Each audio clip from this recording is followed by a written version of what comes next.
ఇప్పుడు పెట్టడానికి రూపాయి అయినా సరే చాలు కదా, అంతేగాని ఉన్న వాళ్ళు అవి ఏవైతే ఉన్నారో వాళ్ళ కిందకి వెళ్ళిపోతున్నాయి. ఏ ప్రభుత్వం ఇచ్చిన అన్ని ఉన్న వాళ్ళకే చెందుతున్నాయి, లేని వాళ్ళకి ఒక్కటి చెందట్లేవు. రేవంత్ అన్న మాకు రేవంత్ అన్న చేశాడని చాలా ఆశ ఉంది. ఒక సంవత్సరం ఎట్లాగో అయిపోయింది, ఇంకా 4 సంవత్సరాలు ఏం చేస్తాడో చూస్తాం, అంతేగాని ఇంకా దానికి మించి మనం ఏం చేయలేం. మా పైసలు నమ్మకం ఉండే వచ్చినాం. ఫస్ట్ మీటింగ్ కి 0 వడ్డీ అన్నాడు, ఏ వడ్డీ లేదు. డబుల్ బెడ్రూమ్ అన్నాడు, ఏ బెడ్రూమ్ లేదు. కరెంటు 0 అన్నాడు, ఏది లేదు. సరే ప్రభుత్వం అన్నప్పుడు ఒక్కసారి ఇయ్యదు అని చెప్పిండు. ఇప్పుడు 1 ఇయర్ అయింది, గెలిచి కూడా 1 ఇయర్ అయిపోయింది. వేసిన ఈ ప్రభుత్వం వస్తే మంచి జరుగుతుంది, ఈ ప్రభుత్వం వస్తేనన్నా మారి మంచి జరుగుతుందనే కదా ఓట్లు వేసినాము.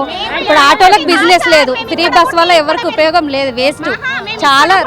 చాలా మందికి మాకు ఏ పథకం లేదు. మేము చిన్నగా ఉన్నప్పుడు పెరిగినాం, రేషన్ కార్డు తప్పారు. మూడోది గవర్నమెంట్ అసలు చెందలేదు మాకు.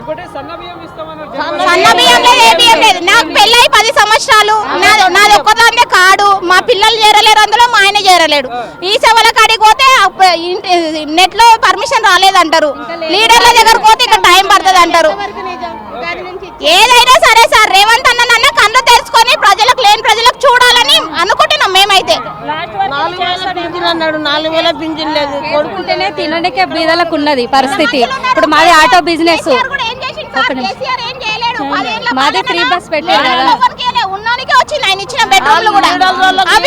అందరిని చూసి అరుగులకైన వాళ్ళకే డబుల్ బెడ్రూమ్ అయినా ఏదైనా కేటాయిస్తే బాగుంటుందని కోరుకుంటున్నాము. మళ్ళీ ఇంకొకటి ఆటోలు బిజినెస్ లేవండి, ఈ ఫ్రీ బస్ వల్ల వేస్ట్. ఫ్రీ బస్ తీసేయడం బెస్ట్. ఎవరం తిరగట్లేము, అందరం ఇంట్లో ఉండే మహిళలమే, జాబుల వాళ్ళకే వర్తిస్తుంది అది. మాకు దానివల్ల ఏది ఉపయోగం లేదు, అదొకటి తీసేయాలి. మళ్ళీ బిజినెస్లు ఎవరికి లేదు, పేదలను ఆదుకుంటే అదొకటి మంచిది అనుకుంటున్నాం.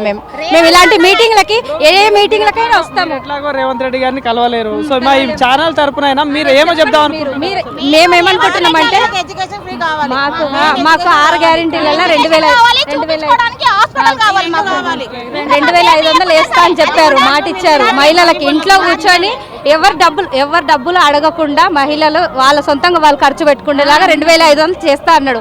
అది కూడా అవ్వలేదు ఇంతవరకు. ఫ్రీ బస్సులలో మేము తిరగలేము, మమ్మల్ని ఎట్లా పంపరు బయటికి. మేము ఇంట్లో ఉండే లేడీస్ ఏదో చిన్న వర్కులు చేసుకుంటే ఇంట్లోనే ఉంటాము, అది జాబులు చేస్తుండే వర్కులే వర్తిస్తుంది. మాకైతే ఏది లేదు, బిజినెస్ లేవండి, ఆటోలు నడవట్లేవు.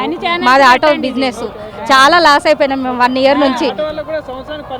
ఏమీ లేదండి, ఏమీ లేదు. మాది ఆటో బిజినెస్. మా హస్బెండ్ ఆటో నడిపిస్తాడు, రోజు ఖాళీగా వస్తున్నాడు ఇంటికి, ఏమీ లేక బిజినెస్. ఇటు ఇది లేదు, అది లేదు, ఏది లేదు. మరి రేషన్ కార్డు అప్లై చేపిద్దామంటే కూడా రేషన్ కార్డులు కూడా ఇంకా రాలేదంటారు ఆన్లైన్లో వెళ్తే. అసలు దేని వల్ల ఉపయోగం లేదు. కొంచెం మహిళలకి ఏమేమి హామీలు ఇచ్చిండో హామీలు నెరవేరిస్తే చాలు. రేవంత్ అన్న చెప్పేది ఒకటి, పేదల్ని చూడాలి ఫస్ట్. ఆయన చేసే పని అదే. ప్రభుత్వమైనా చేసాము, ఏ ప్రభుత్వమైనా చేసాము అని చెప్పారు, చెయ్యలేదు. రేవంత్ అన్న చేసాడేమో అని చెప్పి 1000 కళ్ళతో ఎదురు చూస్తున్నాం. 0 వడ్డీ ఇవ్వాలి. మేము మహిళా గ్రూప్ సభ్యులమే, మేమందరము పావుల వడ్డీకి చేస్తా అన్నాడు, 0 వడ్డీ చేస్తా అన్నాడు.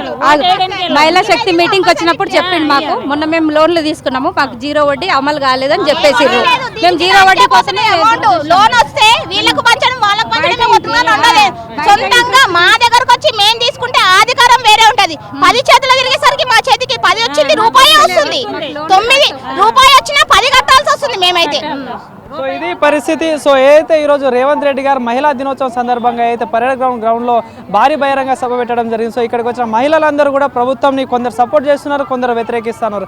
ఏదైతే 6 గ్యారెంటీల విషయంలో కూడా, అదైతే ఇంద్రమ్మ ఇల్లు విషయంలో చూసుకున్నా, గ్యాస్ విషయంలో చూసుకున్నా, కూడా కరెంటు విషయంలో చూసుకున్నా, రుణమాఫీ, రైతు బంధు, ఇలా అనేక పథకాలలో కూడా 90% కొందరు రాని వాళ్ళే ఉన్నారు, అక్కడక్కడ 20% వరకే వచ్చిన పరిస్థితి.